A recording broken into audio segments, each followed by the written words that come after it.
Hey, welcome into a bonus episode of Texans on Tap. I'm Brandon Strange, joined by Charlie Palillo. Josh escaped the bad weather, so he'll be back next week.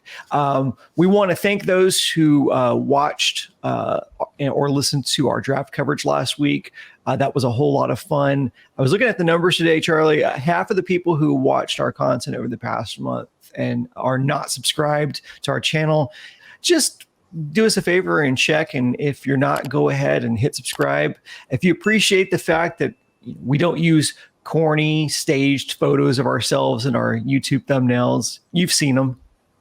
Go ahead and give us a like on the video to show your support. Charlie, that aside, draft is in the near rear view.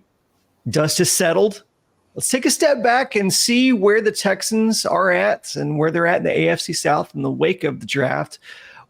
One of the criticisms that I've heard about this draft is that their second and third round picks specifically were really just depth guys. That's what I've heard people say, that they're depth guys.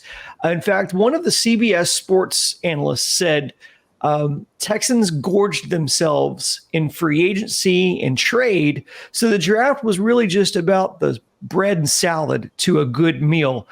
Do you I like that hat. I'm just seeing that. Do you agree with that assessment? And was there a glaring need that you think wasn't addressed by Caserio in the draft? Well, quickly first, when you asked if I could fill in with Josh out of pocket, I figured I'd work in the quick little homage there. Yeah, that looks great. I thought you were in for a second. Head than usual. The Texans being more of a have than a have not. Worm turned very, very much in 1 year's time. Yeah. So they didn't have these gaping holes all over the board. I don't think it meant that they were luxury buying and going for just the expensive accoutrement, that Nick Caserio could be frivolous with his draft choices. And I don't think he was. But relative to just a year ago or any time over the last 3 years, they have a varsity roster now where they were the JV team or maybe even the freshman team. So it was an unglamorous draft. Well, when you don't have a first round pick, that's going to deglamorize things immediately. I thought going in, when you looked at their depth chart, secondary in order of priority for me, corner, safety. That's the order in which they took defensive backs. And they absolutely were one lineman short of what you'd say is a starting five that you're just very solid with. And they go O-lineman with the second pick they had in the second round. So Lassiter, and as we've discussed previously, and certainly it's out there for everyone, he's not going to make any Olympic 4x100 relay teams. Right, 4.6-ish is slow for a corner, but he's not going to be asked to be your number one shut down outside corner, go all over the field with the other team's number one receiver. The Texans want to do that. That's why Derek Stingley Jr. was the third pick in the whole draft. Mm-hmm. But Lassiter, if he's a slot corner, well, that's not where they had someone you were saying, okay, they're all set at that position, and they have healthier competition now. I think Jeff Okudah and C.J. Henderson, two of the bargain buy, former top 10 overall draft picks, they probably compete for that outside corner spot. And if it turns out Lassiter's better than both of them and they want him more on it, okay, fine. But options are good for DeMeco Ryans and the defensive staff to work with.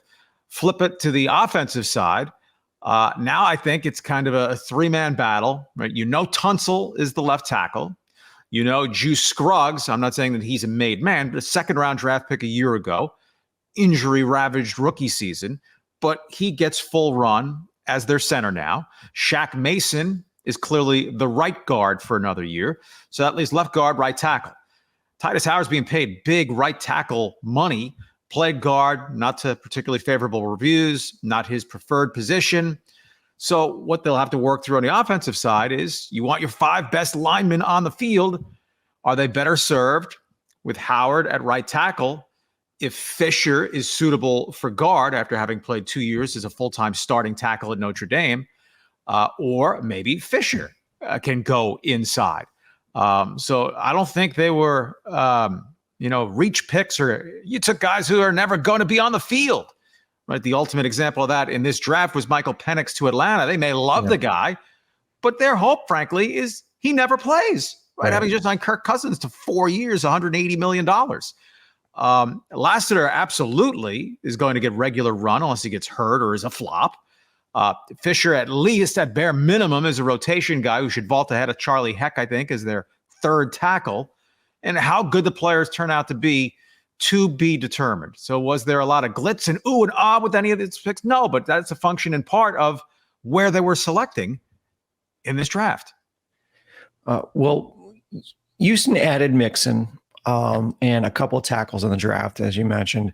Let's talk about that run game, because it was underwhelming for the most part last season, with exception of a few games here and there for Motor. Do you think the Texans have done enough to see an improvement in the run game by adding Mixon and those tackles, who, how much time they see remains to be seen. But in how much do you think the addition of Diggs plus the return of Tank Dell will create softer boxes for Mixon and Pierce to run against? Yeah, that's a key point there, right? In today's NFL, you often pass to set up the run, as opposed to the traditional pound them, and then play action, open up the passing game. Ultimately, I think it's about the offensive line. I think there's reasonable hope that they have made sufficient progress there. Right? Continuity in the offensive line matters. Now, if you have crappy players, you can have all the continuity in the world. They're still going to stink. But the Texans have a fair talent base. Did not mention earlier, what if just maybe, I think you treat it as found money, zero expectations on Kenyon Green. But if a first round draft pick a couple of years ago becomes a serviceable guard option, well, then that's a leap forward as well. So, they have enough bets on the wheel that I don't think you're just wishing for a miracle that the offensive line is better in terms of the individual talent, and then if they can grow as a group during the course of the season. Mixon is a solid back, but he does not have the burst that Devin Singletary does. Mixon is a good pass catcher. I don't think he's a big needle mover, but like any back, he'll be better behind a better offensive line. Mixon's not a guy who's going to do a whole lot of creation on his own, but I think they have a much better rounded talent base. And, if Diggs plays nicely and gets where he fits in this offense, which be a plentiful role, but not the no doubt about it. Number one, feed him all he can eat at all times when you have Nico Collins. And as you mentioned, you get Tank Dell back and he stays healthy.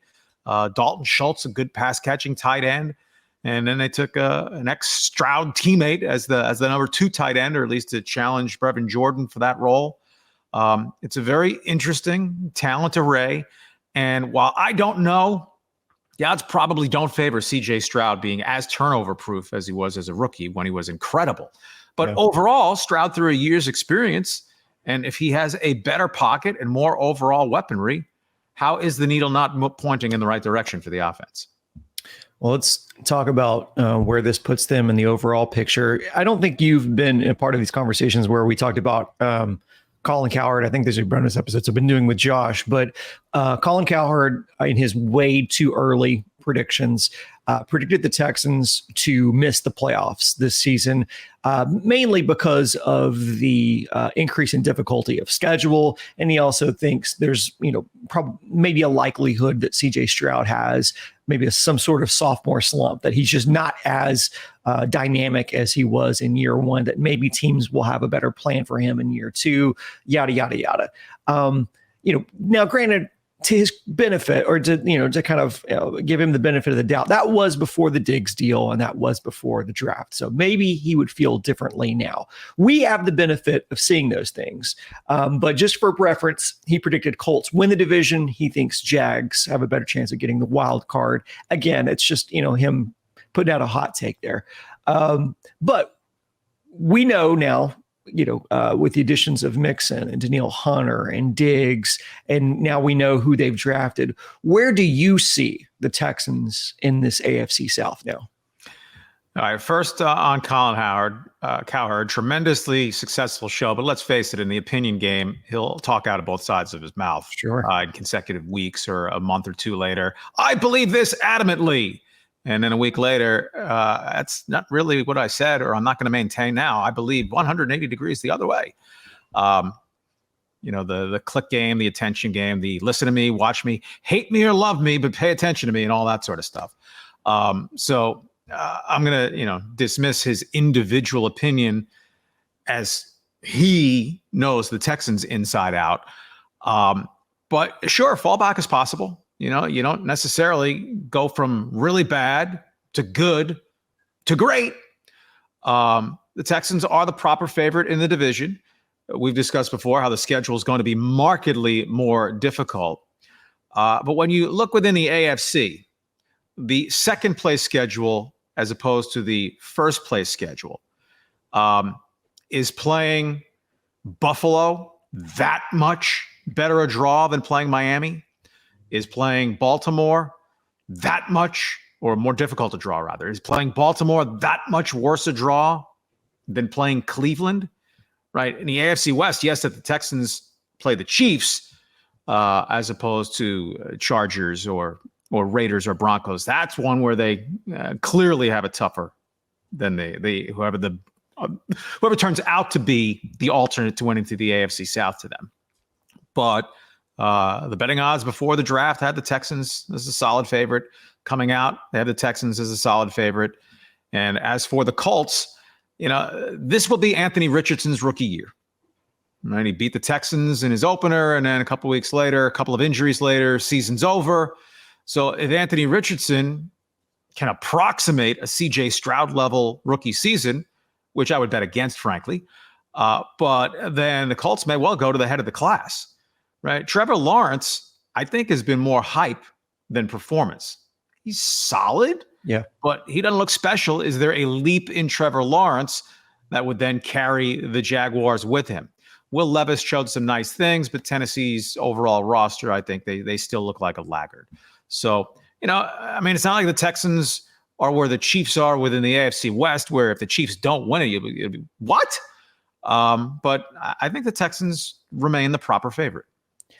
Well, and I think they should, and Vegas agrees with you as well.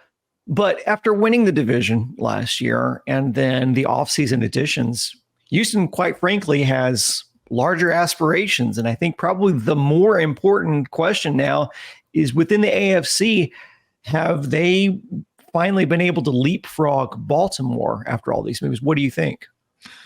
That I will want to see on the field. Yeah. And significant additions for the Texans and roster turnover. The Ravens losing 3/5 of their offensive line. Well, they went out and addressed that with their draft class.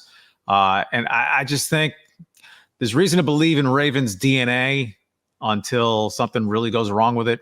Right? Lamar Jackson is healthy. His playoff hiccups aside over the regular season, and that the Ravens dismantled the Texans twice. I think the Texans have closed the gap. They nestle within the second tier of contenders now. But today, I would say Baltimore's still a better team. They acquired Derrik Henry, who in legacy terms has been a Texans killer. Most recently, not so much. Do you think Henry will be more effective behind that Baltimore line than he was behind that Titans line this past year? The Titans line was a mess. Yeah. So along with all the tread wear off of Henry's tires through the heavy carry seasons, he's 30 now. I don't think he's going to make a run of 2,000 yards with Baltimore. But having Lamar Jackson as the other big component of their running game, that has ooh and ah potential for Ravens fans. But if the thinking is that Henry is going to be just a super duper monster, as he was for 3-4 seasons with the Titans, I'd take the under there. But within Baltimore's offense, they don't need that. And, Gus Edwards did solid work there. Dobbins was all right before his injury. But, if Henry's 80% of what he was at his peak, that's still better than 100% of what the Ravens have had a running back in the last couple of years. So, in NFL money, 2 years, $20 million for him. I think the Ravens took a good value shot on Derrik Henry. All right, let's end on a fun note for state pride. Have the Texans leapfrog the Cowboys? Well, who won a playoff game last year and who didn't? Granted, the Cowboys had the free pass into the divisional round before then losing at home. The Texans may be a better football team this season, but it might not reflect that in the record. The AFC is clearly more stacked with quality teams than the NFC. I mean, the Cowboys have the Eagles within their division, but the Giants, not good. The Commanders, not good. And then other than San Francisco in the conference, who are you thinking, well, they'd be considered a top 2 or 3 team if they were in the AFC? Detroit, perhaps, but I think that's about it. I guess at least for in-the-moment bragging rights, they can determine that on the field. Next big thing on the NFL calendars, the schedule release in a couple of weeks. How about the Texans and Cowboys in Arlington? Thanksgiving Day. I'm there for it. Figuratively, not literally. That's going to be it for this episode of Texans on Tap. If you enjoyed the show, please remember to hit like on this video and subscribe to the YouTube channel if you haven't already. Just a reminder, this is also available in audio form, so we invite you to go subscribe to that wherever you get your podcast from. Charlie, Josh, and I will join you next week on our sister platform, Sports Map Houston. We'll do our normal Monday episode of Stone Cold Stros, so we invite everyone who's watching this. If you're an Astros fan, check us out there and give us a sub there if you haven't already. And for Charlie and Josh vacationing somewhere, go Texans.